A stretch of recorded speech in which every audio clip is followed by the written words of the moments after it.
So today I'm going to be talking about the way you speak to yourself because I've been working with moms for some time, and there is a pattern that I have been watching with the hundreds of moms that I have worked with for the past few years, and it is the way they speak to themselves. Every single time that I get a message from a mom, it's like, oh my God, I look disgusting, my belly is gross, and all this kind of negative talk, and I really get annoyed by it because I don't think that people understand how the way you talk to yourself is important.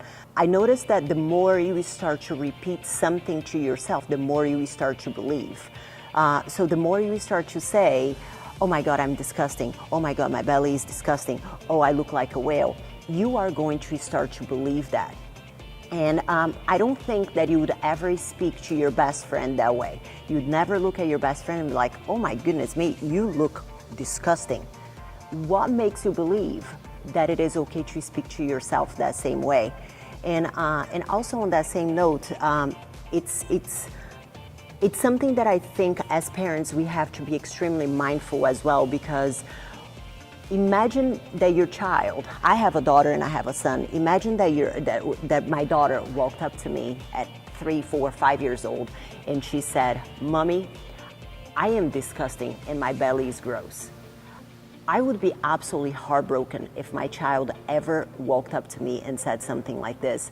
And something very funny happened just to prove that kids do pick up the things we say and the way we act.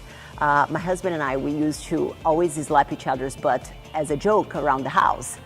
So every time that I would walk by him, I would slap his butt, and then every time he would walk by me, he would slap my butt.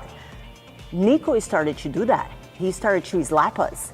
So we had to stop because he started to see, Nico picked up that kind of behavior. He started to see how we were acting with each other, and he started to do the same way. Obviously, I wasn't hitting Roger because I wanted to harm him. I was doing it because just in a joking way, but it is just to prove that kids do pick up on the things that we do, and it's not going to be any different from if you start to speak very negative, in a negative way about yourself, your kids will pick up as well. And I don't think I would be happy to see my child repeat something so negative and degrading about their bodies, especially at such a young age. And another thing that I think is important to remember is that everybody already has something negative to say about you. Like, as a whole, most people, I like to believe that most people are positive, but if there is some kind of conversation, everybody will always find something to criticize about another person. And I think that the moment that we start to repeat negative things about ourselves, we give people even another reason to speak negative in a negative way about us. And I don't think that we need to encourage people to be talking in a negative way about us because they already have enough. And there is another point I think that it is important. Imagine how exhausting it is to be around somebody.